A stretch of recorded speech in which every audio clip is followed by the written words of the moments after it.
All right, we have a politician and public affairs analyst with us in the studio, Babatunde Bankanthony. Nice to see you. Good morning. Good Thank morning. you very much.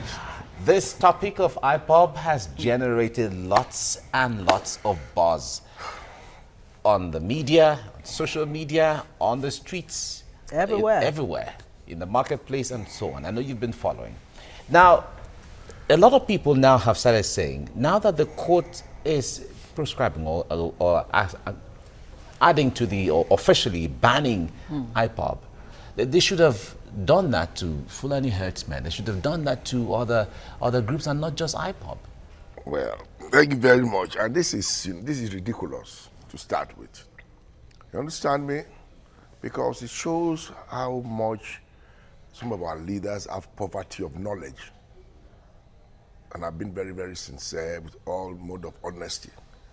When 9/11 happened, when President Bush gave his speech, you're either with us or you are with them.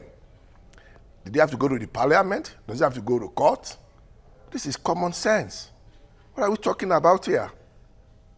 What is IPOB about? Let's be realistic. Let's be realistic. Let's be clear about it. Don't let's place politics with this one. You understand me? A lot of Nigerians who are in the Southeast are under a lot of threat from some clown, for God's sake. If you want self-determination as a nation, we live in a democratic setting, for God's sake. There are senators in the House, there are reps in the House, your governor came out, they have the first-hand information about what goes on in that region. They've tried to speak to this group, to their leadership, and after all they could do is to tell you guys, you are not wanted among us.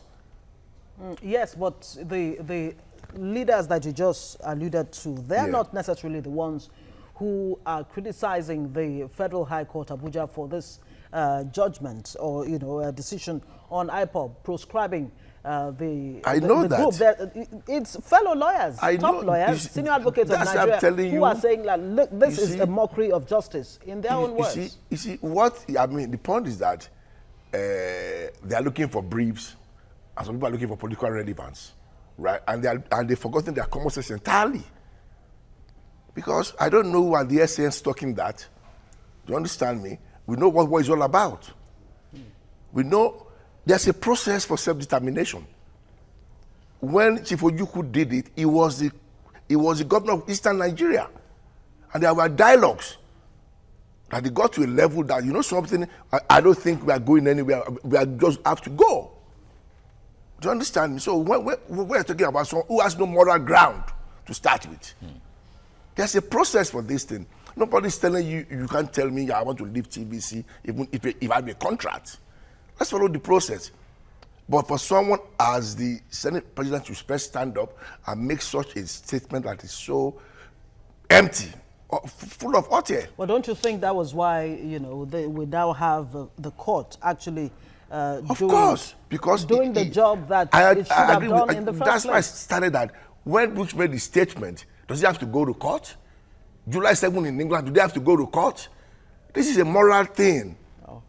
This is a moral thing. You are talking about the Fulani herdsmen or the Boko Haram or whatever. You understand me?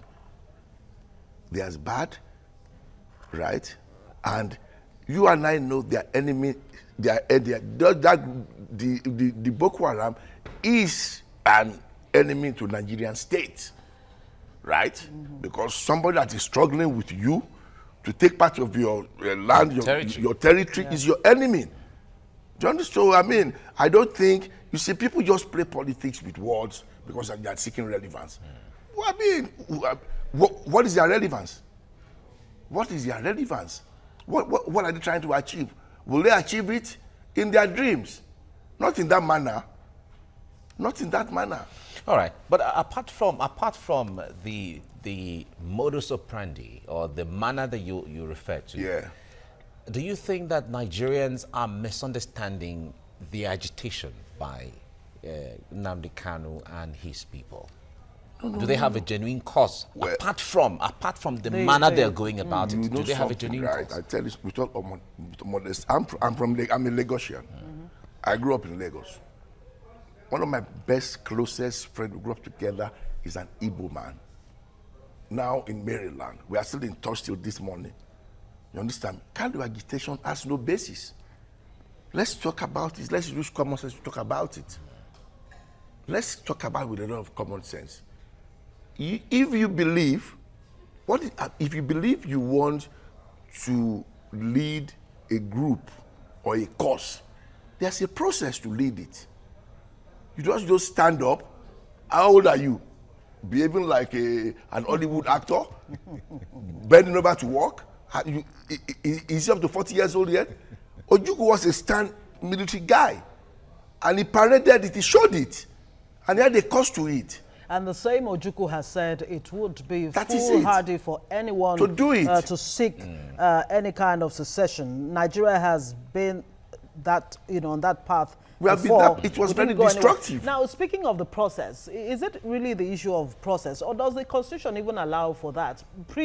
Pre-independence Constitution already does not or did not allow Nigeria to even discuss the topic of secession. See? But has government itself allowed this to fester for too long that it's led to? No, you know something. If the Southeast Caucus of the Senate stand up on their feet to raise a motion that they want to discuss self-determination, you can't shout them down. Do you understand me? If the governors of the Southeast, right, agree to this, right, you cannot shout them down because they are elected rep of the people. You have to listen to them, not a clown like this. And if you believe you have such a fantastic idea, take it to them. They are your representative. No matter who you are today as an Igbo man, right? The people in those chambers, in the government houses in that region, they are your voices. That the people you tell, how do we do this? How are we going to go about that? Not trying to mislead the young people. So some elders have even said that if Nnamdi Kanu and his people are so aggrieved, they can organize themselves into a political party. If they don't like the order that is going on now, they don't like the party, they can organize themselves into a party and then try to get power because that's the objective, and then change whatever they want to change. Is that first election, you want it in Lagos, not in Eastern region. Ibadan People's Party want the Ibadan election, not Action Group, not Awolowo. And they held on to that to make the balance to form the Western region and first government. Isn't that the narrative that needs to be put out there? For more, like you said, your best friend is an Igbo man. Of course. I'm Igbo, I speak Yoruba, I speak Yoruba in my home. That is it.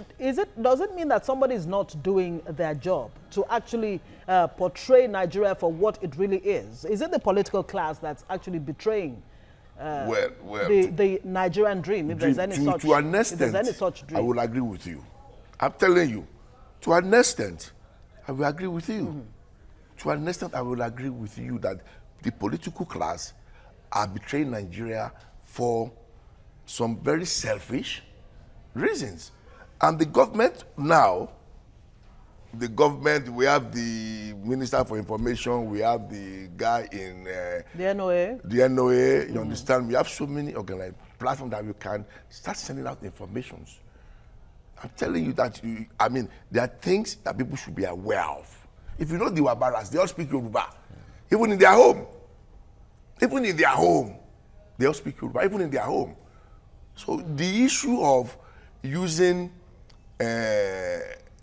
tribe, we've gone beyond that. But the elite now, the politicians, like you said, they are guilty.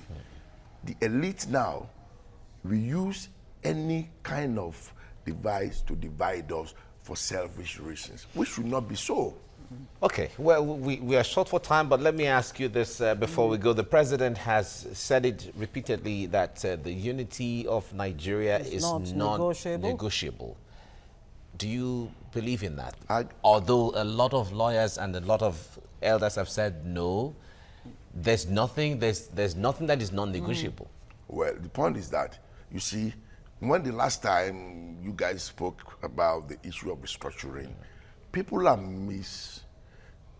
kind of confusing restructuring to the unity of Nigeria. Okay. As we talk along now, the UK is going under restructuring. Do you understand me? Over the years, we now have an assembly in Wales. We have assembly in Ireland. The Scottish are strong as Westminster. They're even seeking independence, but through a process. And then the entire Brexit. That is it. It's still there. Do you understand me? The people have decided they want to leave the European Union. The process is ongoing. The people have spoken. If those leaders, if they are not in line with the president, let them push for a kind of referendum. Let us do it. Does the Constitution allow for a referendum? Even the IPOB are asking, they're saying, let's be allowed to have a referendum for Nigerians to choose, or the Southeast to choose whether we want to be part of this entity called Nigeria or not. Who will do that for them? They are the elected people of Nigeria. They are our senators and our reps and our governors. So let the elders know that, you understand me. The president, what do they want him to say? Do they expect him to say the unity is negotiable as the commander-in-chief of this country today? It's not possible. Let us be realistic. All right. A lot of people have talked about the issue of dialogue.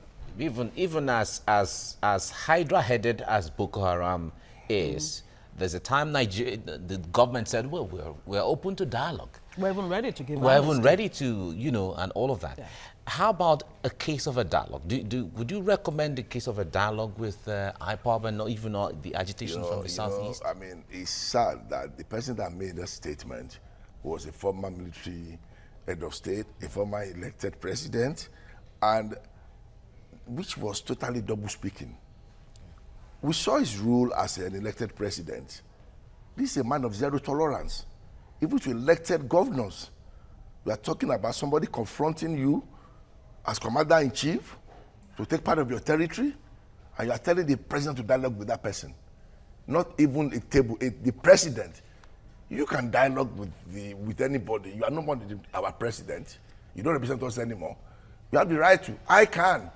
But for you to suggest to the commander-in-chief to dialogue with somebody who has no strength of military training in him, to a retired general and commander-in-chief of today, it is insulting. Would he be dialoguing with Mr. President? He will be dialoguing with the commander-in-chief of Don't they say it's IPOB? better to judge war than to war? Even the president at the UN General Assembly recommended dialogue with North Korea. North Korea that is North Korea, you are talking about somebody with a lot of arsenal, somebody who has a mandate of his people. Who still has the legal somebody representation who is very of his relevant. people. Do you understand me? So you are talking of somebody that they need to dialogue with, right? I'm not against dialogue, but the way the former president spoke about it was very insulting, to be sincere. All right, what do you make of this before we go very quickly? The issue of France being behind IPOB in terms of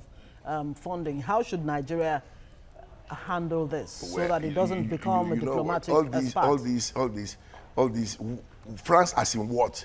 As in French government or some businessmen in France or Nigeria in some city in France?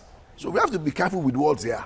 How can the French government, because if you say France, people assume you are talking about the French government. But the French government has taken it to mean that it's the French government that's responsible, because they've come out to say, look, the Nigerian government has to come out with proof that they're actually funding. Because it cannot be true. I mean, people need to do their facts and to do the normal checks and to put get things the right in thing. perspective, so people don't misinterpret or misunderstand. Because when they say these funds are coming from France, it shouldn't mean that it's the French government. That yes. All right. Anyway, thank you very much, Babatunde Bankanthony. Thank you for coming on the program this morning. Thank you so much. We look forward to seeing more of you as we get along. Thank you very much. Thank you. Thank you. Right.